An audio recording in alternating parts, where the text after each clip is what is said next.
Afternoon. When I was 9 years old, my mom took my sister and I to Disney World for the second time. It was our second trip to the resort in the same year, and I was basically on top of the world. Only days after we left, I found out Sandy Hook Elementary School had been shot up. Being so young, my mother wanted to shield me from it as much as possible, but people talk. I remember sitting in front of the TV and being so confused when I saw the lines of crying children exiting that school. The perfect bubble of innocence that protected me from the harsh reality of the outside world was popped so easily that day.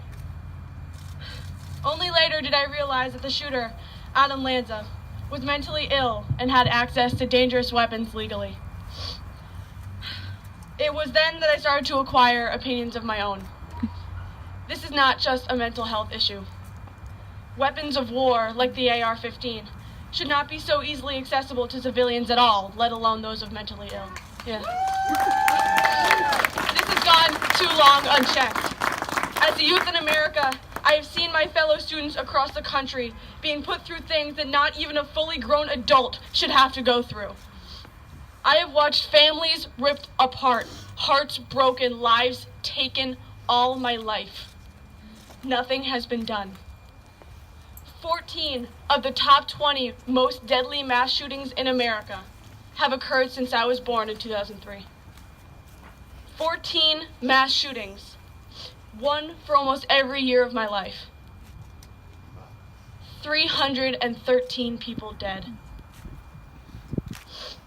I could tell you the stories of where I was, what I was doing when I heard about the different mass shootings on the news or social media, but there's too many to tell you them all here.